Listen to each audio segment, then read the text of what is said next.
স্বৈরাচারদের রেশ ছিল সবসময় সব জায়গায়, এবার একটু ভিন্ন ধরনের আয়োজন। আসলে অনেক প্রাউড একটা মোমেন্ট যে এইখানে এত সুন্দরভাবে সবকিছু করা হয়েছে। এখানে এসে আমার এগুলো দেখে আসলে শরীরের পশমগুলো দাঁড়াই গেছে। বৈষম্য বিরোধী ছাত্র আন্দোলনে ছাত্র জনতার আত্মত্যাগের সম্মানার্থে ২৯তম ঢাকা আন্তর্জাতিক বাণিজ্য মেলায় এবার তৈরি করা হয়েছে জুলাই চত্বর ও ৩৬ চত্বর। ছাত্র জনতার যে বিপ্লব তা ধরে রাখতেই করা হয়েছে এ দুটি চত্বর।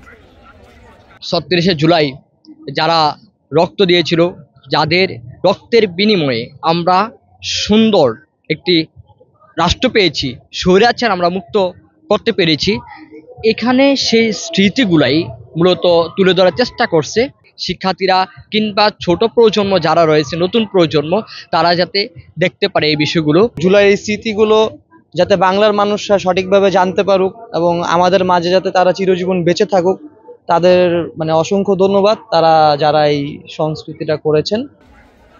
মেলার বাংলাদেশ চীন মৈত্রী প্রদর্শনী কেন্দ্রের পূর্ব পাশে করা হয়েছে জুলাই চত্বর, পেছনে রয়েছে ৩৬ চত্বর। সেখানে তরুণ তরুণীদের উপস্থিতি নজরে পড়ার মতো।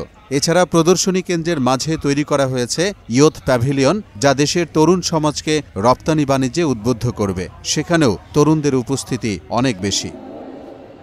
আমাদের দ্বারা পূর্ববর্তী আমাদের কষ্ট করে আমাদের স্বাধীনতা দিয়ে গেছে, তাদের স্মৃতিচারণ হচ্ছে।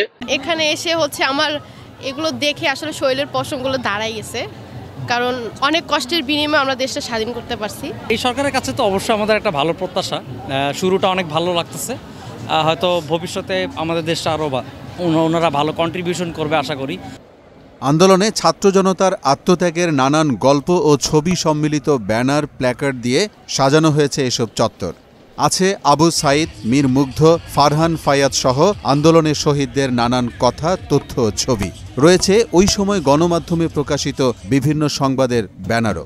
আগত দর্শনার্থীরা সেগুলো দেখছেন এবং সেসব স্মৃতির সঙ্গে নিজেকে জড়িয়ে তুলছেন ছবি। ছোট ছোট বাচ্চারা দেখলাম এগুলো দেখে অনেক উৎফুল্ল হচ্ছে এবং তারা বুঝতে পারছে যে আমাদের দেশ থেকে স্বৈরাচার চলে গেছে এবং আমরা এই স্পিরিটটা ধরে রাখতে পারি। স্বৈরাচারদের রেশ ছিল সবসময় সব জায়গায়, এবার একটু ভিন্ন ধরনের আয়োজন। সো এই জুলাই চত্বরে এসে আমি আরো মুগ্ধ হচ্ছে এবং আমাদের যে জেনারেশন তাদের কাছে একটা স্মৃতি থাকছে।